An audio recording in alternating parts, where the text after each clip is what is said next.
The casket was closed. That was the first thing that felt wrong, though it took me 3 more weeks to understand why. My name is Marcus Kessler. I'm 58 years old, and I own an HVAC and mechanical business out of a metal building off Longley Lane in Reno, Nevada. I've spent 30 years of my life inside other people's walls, running ductwork, wiring thermostats, fixing what nobody sees until it breaks. I mention that because it matters later. A man who spends his life inside walls learns to notice when something's been patched over instead of fixed right. But that morning, standing at the edge of a cemetery on the north side of town with a closed mahogany casket 6 feet from my shoes, I wasn't thinking about my trade. I was thinking about the fact that I hadn't seen my wife's face in 11 days, and I was never going to see it again because somebody at Halloran and Sons Funeral Home had told me, gently, professionally, that given the state of her decline, a closed casket would be easier on everyone. I want you to sit with that phrase for a second, easier on everyone, because that phrase was about to become the loudest lie of my entire life. The service was small. Renata didn't have a big family, just her younger sister Colleen, a scattering of coworkers from the school district where she used to substitute teach, my best friend Gordon standing beside me in a suit he clearly hadn't worn since somebody else's funeral. The pastor said the things pastors say. I said the things a widower says. And then, as the crowd started drifting back toward their cars, a woman I had never seen before in my life walked straight up to me, put a hand on my forearm, and leaned in close enough that I could smell coffee on her breath. "They buried the wrong woman," she whispered. "That's not your wife in there. Follow me, and I'll show you why." Then she pressed a folded piece of paper into my hand and walked away into the parking lot before I could even get a full breath in to ask her name. I stood there holding that paper like it might catch fire. Gordon noticed my face first. "Marcus, you look like you saw a ghost." I didn't answer him. I unfolded the paper right there at my wife's graveside, and it was a photocopy of an admission form from a hospice facility called Sierra Vista. Dated the same week Renata was supposedly transferred there for her final days. The patient name on the form wasn't Renata Kessler. It was somebody named Estelle Calloway. I didn't understand what I was looking at yet, but I understood. Standing there in a black suit with dirt about to be shoveled onto a box, I'd been told, held my wife, that something underneath the last 4 months of my life had never been what it looked like from the surface. To explain how I ended up standing in that cemetery holding a stranger's whisper like a live wire, you need to understand what the 4 months before it looked like from the inside, because none of what happened next makes sense without them. Renata and I met 14 years ago at a home and garden expo at the Reno Sparks Convention Center, of all places. I had a booth for the business. She was there scouting vendors for a fundraiser her school was running. She stopped at my table to ask a question about mini-split systems she didn't actually need answered. I figured that out about 6 months into dating her, when she finally admitted she just liked the look of a man who knew exactly what he was talking about. We got married 2 years later in a backyard ceremony out near Washoe Valley, string lights in the cottonwood trees. Her sister Colleen standing up as maid of honor and crying through her entire toast. I remember thinking, watching the two of them hug near the dessert table afterward, that I'd married into a family that actually showed up for each other. That thought would come back around later in a very different light. For most of those 14 years, it was good. Not flawless. Nobody's marriage is flawless, and I've never trusted anyone who tells you theirs was. But good. Renata substitute taught when she felt like it and spent the rest of her time volunteering at the county library, running a little book club for retirees on Tuesday afternoons that she loved more than almost anything. I built the business up slow and steady, 4 trucks, 6 guys on payroll, enough to support both of us without her needing to work another day if she didn't want to. She kept working anyway. I liked that about her. Liked that she wasn't the kind of woman who needed my paycheck to feel like a whole person. Somewhere in the last year and a half, though, something shifted, the way ice shifts under a lake before anybody hears it crack. Longer trips to see Colleen that stretched from a weekend into 4 days. A new interest in a wellness retreat community down in Belize. that she'd bring up over dinner like she was just thinking out loud. A kind of distance that crept in slow enough that I mistook it for the ordinary settling of a long marriage instead of what it actually was. A woman quietly building an exit and dressing it up as boredom. She told me about the diagnosis on a Tuesday evening in March, pot roast in the oven, me going through invoices at the kitchen table while a ball game murmured in the background. Marcus, she said, sitting down across from me with a stillness that didn't fit her at all, I need you to not fall apart because I need you to be strong right now. I remember exactly how my stomach dropped at that sentence. That particular sentence has a way of hollowing a man out before the actual bad news even lands. Ovarian cancer, she told me. Stage 4. Already spread. Her oncologist, a smooth, soft-spoken man named Dr. Aldous Price, who wore a watch that cost more than my second truck, had apparently caught it late, which happens sometimes with that kind of cancer. He explained to me later in a hallway with a practiced gentleness I had no reason yet to distrust. I knelt on that kitchen floor and held my wife like the whole world was collapsing, because as far as I understood it, it was. Looking back on it now, I was mourning a woman who was never actually leaving me the way I thought she was.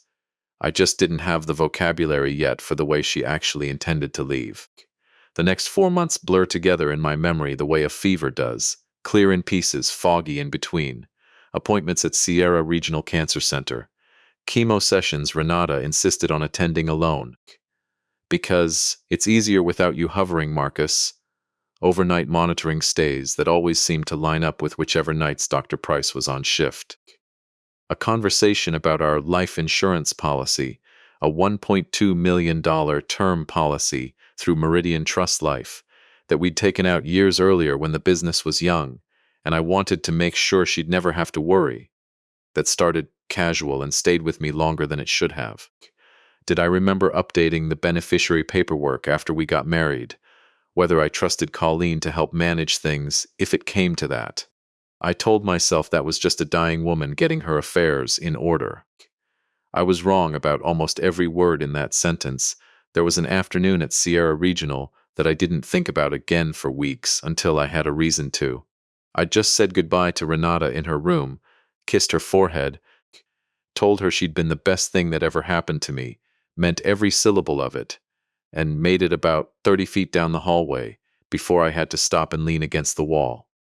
Because that's what grief does. It doesn't care about your dignity. It drops you wherever it wants. I was standing there wiping my face with the back of my hand when I heard 2 voices from an alcove by the supply closet, nurses. I recognized the badges. Priya, younger, always called Renata sweetheart, and Dana, older, tired-eyed, the kind of nurse who's seen everything twice. Can't believe she's still going through with the transfer, Priya was saying. Voice low, but not low enough. I mean, the husband just kissed her goodbye like she's actually circling the drain. Keep your voice down, Dana hissed. You want to get us both fired? I'm just saying it's messed up. Price practically had his hand under the blanket in there. And her chart from 6 weeks back, that biopsy that got reordered under a different code, that never even made it into her file the normal way, not our business. We chart what we're told to chart. I stood frozen against that wall, disbelief crawling up my spine like ice water. Dying wives don't get biopsies reordered under codes that never make it into their official file. I didn't march back into that room and demand answers. I want to tell you I did. That I was the kind of man who confronts things head on. No hesitation. I wasn't, not that day. I walked to my truck, sat behind the wheel, and didn't turn the key for 40 minutes, replaying every strange detail of the last 4 months like game film. I called Gordon that night.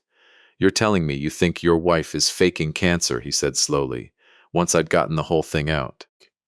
I'm telling you 2 nurses were whispering about a biopsy that vanished from her chart, and her oncologist's hand was somewhere it had no business being, I said. Gordon went quiet.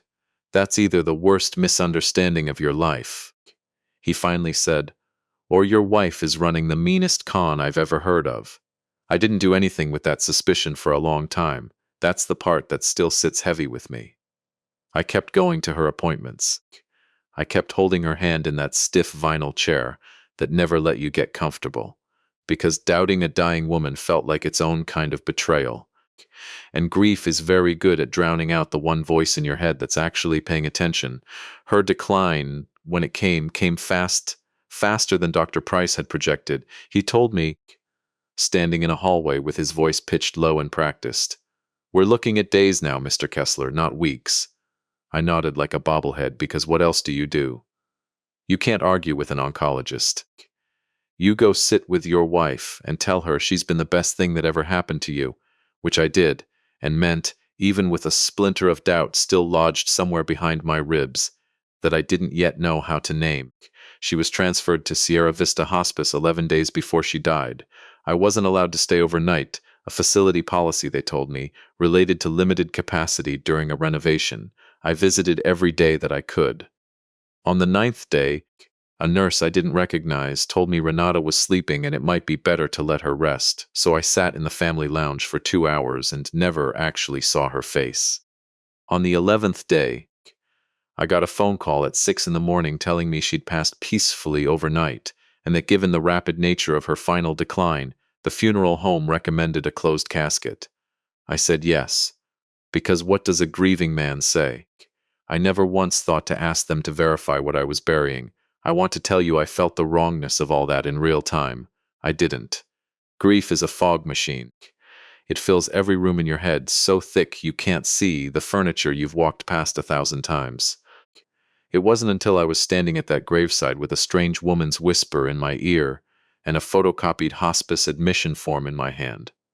A form with somebody else's name on it, dated the exact week my wife was supposedly declining in that very building, that the fog started, finally, to burn off. I found Gordon by the cars a few minutes later, and I showed him the paper without a word. He read it twice. "Marcus," he said, "who in the hell is Estelle Calloway?"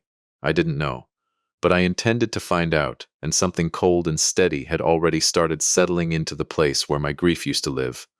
The same feeling, I'd learn later, that a man gets right before he stops being someone's victim and starts being someone's problem.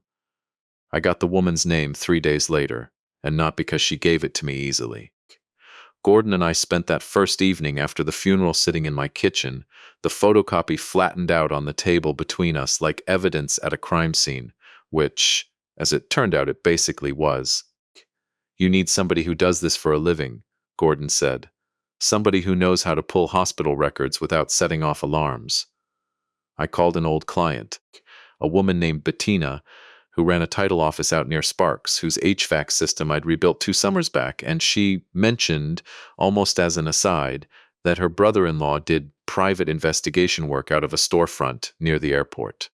His name was Frank Delgado, steady voice, the calm of a man who'd spent 20 years as a Washoe County Sheriff's deputy before going private. His office smelled like burnt coffee and old carpet, and there was a filing cabinet in the corner with a drawer that didn't close all the way, and none of that mattered once I laid the photocopy on his desk. "Walk me through everything," Delgado said, leaning back in a chair that groaned under him. "Start from the diagnosis. Don't skip the stuff that feels stupid to say out loud." So I told him. The insurance conversation 2 weeks after diagnosis. The overnight stays that lined up with Dr. Price's schedule. The hallway whisper about a biopsy that vanished from the file. The closed casket I'd never questioned. The stranger at the cemetery who'd pressed a stranger's hospice paperwork into my hand and disappeared before I could get her name. Delgado listened without writing anything down, which surprised me until he explained it. I remember better than I write. Writing's for the report I give you once I know what's actually worth putting on paper. When I finished, he sat quiet for a moment, turning the photocopy over in his hands like he was checking it for a watermark. "Grieving men imagine all kinds of things," he said slowly. "Ghosts in every shadow. But grieving men don't usually imagine a specific patient name on a specific hospice form with a specific admission date. Either you're the most detailed liar I've ever met, Mr. Kessler, or there's smoke here, and I intend to find out where it's coming from. Give me a week," he told me. That week turned out to be the longest 7 days of my life, and it started with the name Estelle Calloway. Delgado learned through a contact at Sierra Vista, had been a hospice patient in the same wing as Renata during the final weeks. An elderly woman with late-stage pancreatic cancer, no listed next of kin in the system. No visitors on record. She died, according to the facility's internal log, on the same night Renata supposedly did. 2 women, 2 deaths, 1 night. And somewhere in the paperwork trail, Delgado told me the names had gotten tangled in a way that felt less like an accident and a lot more like a plan. "There's a daughter," Delgado said on the 4th day, calling me from somewhere with traffic noise behind him. Estelle had a daughter after all. The hospital's system just never updated her contact information. Name's Iris Calloway. Lives about 40 minutes south, in Carson City. I think she's the one who slipped you that paper at the cemetery. I drove down that same afternoon. I didn't call ahead. Some part of me was afraid that if I gave her time to think about it, she'd change her mind about talking to me at all. Iris Calloway lived in a small rented house with a dead lawn and a wind chime made out of forks on the porch. She was maybe 40, tired around the eyes in a way that had nothing to do with sleep. And when she opened the door and saw me standing there, she didn't look surprised. She looked like she'd been waiting. "You got my note," she said. "I got your note. I need you to tell me everything." She let me in. Her living room had a card table set up in the corner covered in printed emails and photocopied forms. The same kind of obsessive paper trail I'd started building myself without realizing we were building parallel cases.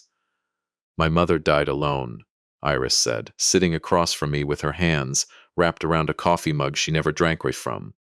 "No family notified because the system had her listed as having none, which was a lie, because I called that hospice every week for 2 months, trying to get updates and kept getting told she was stable, no changes to report. Then one day I called and a different woman answered and told me my mother had passed 3 weeks earlier and had already been handled according to the county's unclaimed remains protocol. Cremated. No service. I about lost my mind. Mr. Kessler. I drove down there and made them show me records, and that's when I found the discrepancy. My mother's file had been flagged for release to a private contractor, not the county morgue. A funeral home, Halloran and Sons. The same funeral home that had handled Renata's service. I started digging, Iris continued. Called in a favor from a friend who processes insurance claims for a living. Had her walk me through how a hospice death gets filed, how a body gets released, what paperwork has to match. And here's what doesn't make sense, Mr. Kessler. My mother's official cause of death paperwork was signed off by 2 physicians. One was the hospice's regular attending. The other was an oncologist who had no earthly reason to be anywhere near my mother's case, because my mother's cancer was pancreatic, not gynecological. His name was Dr. Aldous Price. I sat there in that small living room with the wind chime clinking softly on the porch outside, and I felt something in my chest go very still and very cold. "He was my wife's oncologist," I said. Iris nodded like she'd already put that piece together long before I walked through her door. "I think," she said carefully, "that whoever handled the release of my mother's remains needed a body, and I think your wife needed to disappear without technically dying." I want to be honest about the moment that sentence landed, because it wasn't the moment in a movie where the wronged man's jaw sets and his eyes go hard with purpose. It was the moment I understood that my wife, the woman I had knelt beside on our kitchen floor, the woman whose forehead I had kissed goodbye in a hospice bed I never actually confirmed held her body, had used a dead stranger, a woman with no one left to grieve her properly as a prop in her own escape, that she had let an entire family's worth of loss, mine and Iris's both, become raw material for a fraud. "Why did you wait until the funeral to talk to me?" I asked her. "Why not call or go to the police?" "I tried the police first," Iris said, and something bitter crossed her face. A woman with no listed next of kin, whose case got fast-tracked through an unclaimed remains process, isn't exactly a priority for a county sheriff's department that's short-staffed and skeptical of a grieving daughter with a folder full of forms. They told me to bring more evidence. So I started watching the obituaries for Halloran and Sons, cross-referencing dates, looking for another closed casket service that lined up with when my mother's body would have needed to go somewhere. When I saw your wife's obituary, same funeral home, same week, cause of death matching the code my mother's oncologist had signed off on, I had my evidence. I just didn't have anyone who'd believe me yet. I figured a grieving husband standing at his wife's first grave was more likely to listen than a detective with 40 open cases. She was right. I believed her completely, immediately, in a way that should probably have scared me more than it did. Grief, it turns out, makes room for a lot of things once it's finally been given a reason to stop trusting its own conclusions. I called Delgado from my truck outside Iris's house, and by the end of that call, our two separate investigations had folded into one. Delgado brought in his own contact at the Washoe County Recorder's Office to pull public filing activity. Nothing that would jeopardize anything, just watching, the way you'd watch a pot to see if it boils. And 2 days later, he found the thing that turned suspicion into a case. A beneficiary restructuring request filed with Meridian Trust Life 3 months before Renata's diagnosis was even announced to me. Not after. Before. 40% of a $1.2 million policy rerouted through a trust that hadn't existed until that filing, a trust administered, according to the paperwork, by Colleen Voss, my wife's sister, the same woman who'd cried through her maid of honor toast 14 years earlier and hugged my wife near the dessert table like family that actually showed up for each other. I sat with that a long time before I decided what to do about Colleen, because unlike Renata, unlike Dr. Price, I genuinely didn't know yet whether Colleen was a co-conspirator or just another person being used. I brought everything to an attorney the next morning, a sharp, no-nonsense woman downtown named Naomi Reyes, the kind of lawyer who'd clearly heard worse before her first coffee of the day. She read through Delgado's file, the hospice discrepancy Iris had built, the beneficiary paperwork, without changing expression once. "Here's your situation, Mr. Kessler," she said finally. "If your wife faked her death using another patient's remains, that's not just insurance fraud, that's identity theft of the deceased, obstruction, falsification of a public health record, and depending on how deep this goes, conspiracy involving a licensed physician. Dr. Price loses his license the second this surfaces, criminal charges aside. Your policy, assuming it hasn't paid out yet, stays entirely uncontestable once we can prove the death was fraudulent, because a claim built on fraud is void from the moment it's filed. Has it paid out?" I asked, my mouth dry. She checked the paperwork Delgado had gathered. Claim was filed 9 days ago. Insurance companies move slow, especially on 7-figure claims, which get an internal review by default. My guess is you've got a window, but it's closing. We need Colleen talking, and we need her talking soon.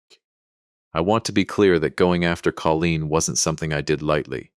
I'd loved her, in the ordinary way you love the sister of the woman you married. Showed up at her college graduation. Walked her down the aisle at her own wedding when their father couldn't make the trip.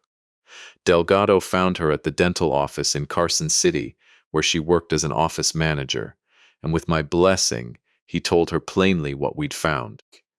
She nearly dropped the coffee she was holding. She called me that same night, voice shaking through the entire conversation. "Marcus, I swear to you, I didn't know there wasn't a cancer. I thought I was helping set up a trust so the estate wouldn't get eaten alive by taxes if the worst actually happened." "There's a dead woman in my wife's grave, Colleen," I said, and I heard her breath catch on the other end of the line. A woman named Estelle Calloway, who had a daughter who spent 2 months calling a hospice, trying to find out if her mother was okay. Did you know about that part? Silence stretched long enough that I thought the call had dropped. "No," she finally whispered. "God, no, I didn't know that part. I swear on our mother's life, Marcus, I didn't know that part. I believed her, mostly because rage needs somewhere to land, and I didn't have room in mind for my wife's little sister, not yet, anyway, not until I understood exactly how much she'd known and when." "Where are they, Colleen?" I asked. "Where's Renata?" Another long silence. Then, quiet as a confession, "There's a property, down in Belize, near Ambergris Caye. Aldous has a colleague who runs a private clinic wellness retreat down there. That's the cover story, some kind of consulting arrangement. They've been planning to relocate once the claim clears. I think they're leaving soon, Marcus. Sooner than I told you." That phone call was the exact moment this entire thing flipped from grief to strategy. I had a choice to make, and I want you to understand both sides of it, because I turned it over for 2 straight days before I settled on an answer. Ought 1. Call the police immediately. Hand Colleen's confession and Delgado's paperwork to a detective, and let the county move as fast as county bureaucracy ever moves, which, Naomi Reyes reminded me, is rarely fast enough to stop two people with a plane ticket and a week's head start. Aachen 2, let them believe it was working. Let the claim sit in its review window. Let Renata and Dr. Price make their final arrangements believing no one was watching, and be standing there, evidence in hand, exactly when they thought they'd won. Gordon, predictably, wanted option 1. "Burn it down now, man," he said. The two of us sitting on the tailgate of his truck outside my shop, sharing a six-pack neither of us was really tasting. Why give them one more day of thinking they got away with it? "Because if we move too early, they scatter," I said. "Renata disappears somewhere we can't trace. Price disappears with her, and I spend the rest of my life wondering if the money that funded their new life came out of a policy I paid premiums on for 14 years. I want them caught in the act, Gordon, not warned." He studied me a long moment. "You've changed." Somebody had to.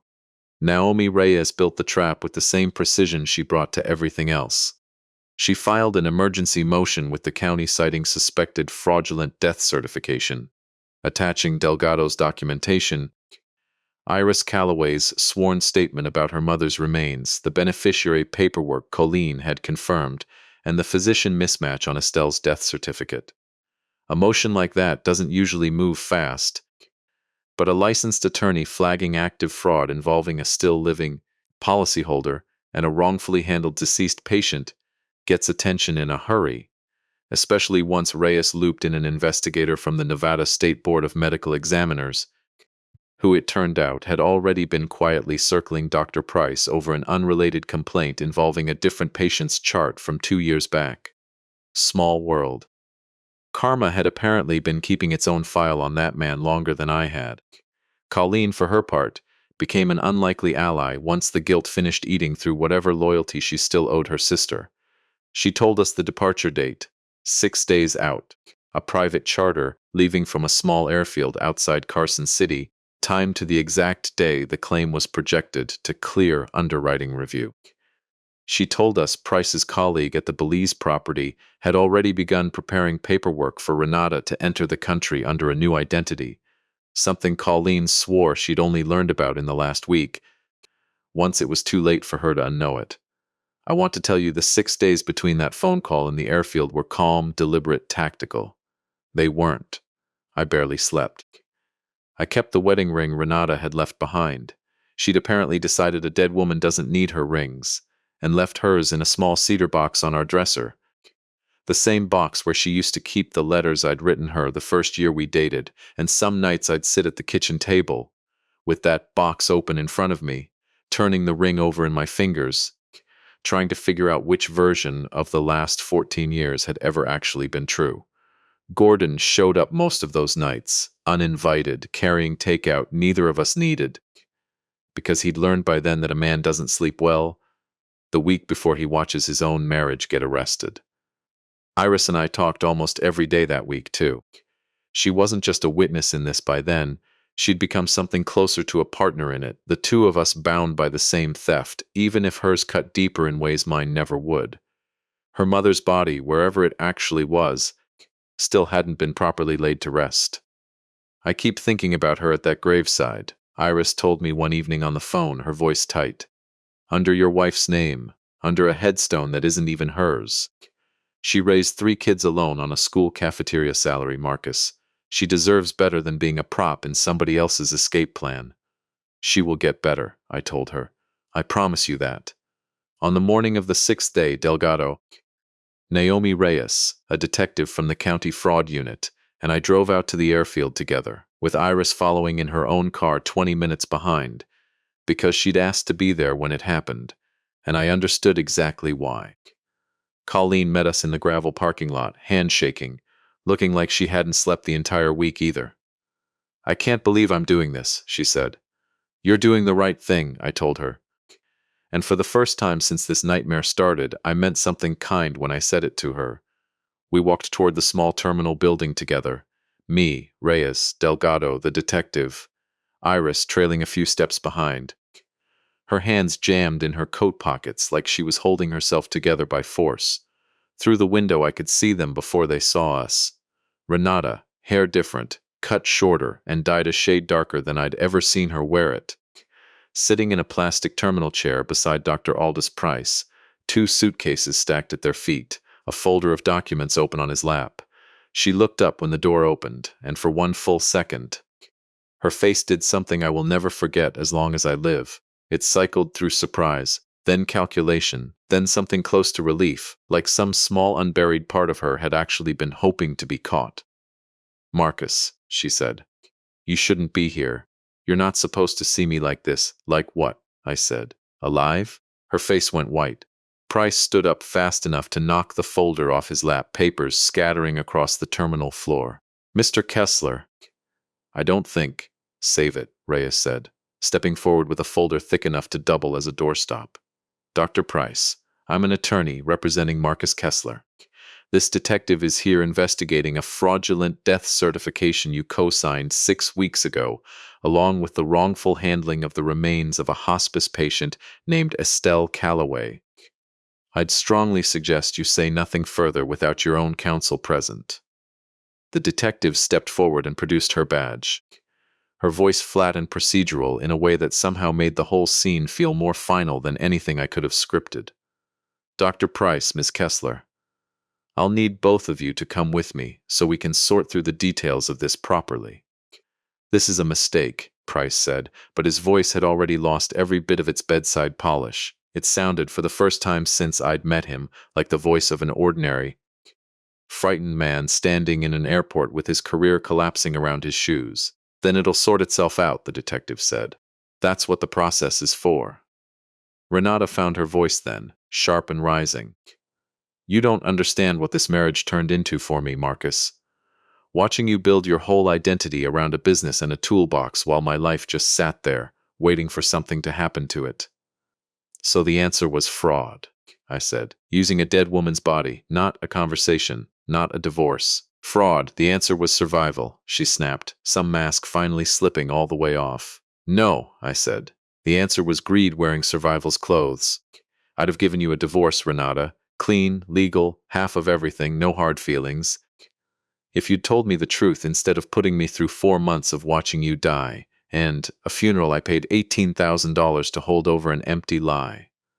That's when Iris stepped forward, and the terminal went very quiet. Renata looked at her, confused for half a second before the recognition hit, not Iris herself, but what her presence meant. "You don't know me," Iris said, her voice steady in a way I don't think I could have managed in her position. "But you know my mother, Estelle Calloway. She's the woman in that casket with your name on the headstone. She raised 3 children by herself. She deserved a funeral with her own name on it, surrounded by people who actually loved her, not 6 strangers standing over a hole for a lie." Renata had no answer for that. For the first time since I'd known her, she had absolutely nothing to say. The months that followed blur together the way the months of grief before them had, clear in pieces, foggy in between. There were depositions, a hearing in front of the state medical board that I wasn't allowed into, waiting in a hallway for Delgado to text me updates like I was waiting on a jury verdict. Dr. Aldous Price lost his medical license within the year, the fraud investigation dovetailing with that older complaint the board had already been sitting on. He took a plea on the fraud and falsification charges, served a short sentence, and last I heard was selling durable medical equipment out of a strip mall in a state that hadn't heard of him yet. Meridian Trust Life voided the claim entirely once the fraud was confirmed, which meant the beneficiary restructuring Renata had tried to route through Colleen's trust evaporated, not into my account, just gone, the way stolen things tend to go once the theft gets exposed before it finishes.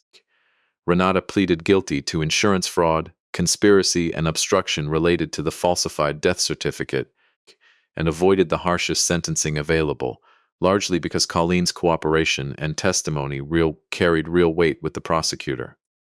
5 years of probation, a felony record, restitution ordered toward the cost of the fraudulent funeral and toward a proper burial for Estelle Calloway, and a divorce that left her with nothing from our marriage, but the furniture she'd picked out herself. I made sure of that last part personally. Naomi Reyes made sure of the rest. Estelle Calloway was exhumed and reburied 6 weeks later under her own name in a small cemetery outside Carson City that Iris chose because it had a view of the mountains her mother used to talk about. I paid for the headstone. It felt like the only decent use for money that had almost been stolen twice. Once from me, once from a woman who'd never even known she was being used. Iris and I still talk most weeks now. Her daughter, 7 years old, calls me Mr. Marcus and once told me, completely unprompted, sitting at Iris's kitchen table eating cereal, that the lady in the wrong grave finally got to go home. I don't think a lawyer or a detective ever put it better than that. Colleen and I are still finding our way back to something resembling family. She visits Iris and her daughter regularly now, out of a guilt she's still working through in therapy, and I don't discourage it, because I think she's earned the chance to turn that guilt into something useful instead of just carrying it around. Gordon still runs his crew 2 doors down from my shop, still hits me with the unvarnished truth whenever I need it, whether I ask for it or not. Some evenings we still sit on that tailgate and don't talk about any of this at all, which has become its own kind of relief. I kept the cedar box, not the ring. I donated that, eventually, to a program that melts down old jewelry to fund emergency assistance for hospice families who can't afford a proper burial, which felt like the only fitting place for it to end up. But the box itself sits on a shelf in my office now, empty, a reminder of the version of my life I thought I was living for 14 years, next to a small framed photograph Iris gave me of her mother, taken years before the cancer, laughing at something just out of frame. People ask me sometimes, the handful who know the whole story, whether I regret letting the plan play out those 6 days instead of going straight to the police the moment Colleen confirmed where they were hiding. I tell them the same thing every time. Confronting them the second I had suspicion would have felt satisfying for about 10 minutes and cost me every piece of proof Delgado, Reyes, Iris, and Colleen's conscience eventually won back for me, dollar for dollar and fact for fact. Patience isn't the same thing as forgiveness. Sometimes it's just justice, taking its time to load all the way. And somewhere outside Carson City, under a headstone with her own name carved into it at last, Estelle Calloway is finally resting exactly where she was always supposed to be, which, in the end, turned out to be the only ending in this whole story that nobody had to fight for. It was simply the truth standing where a lie used to be.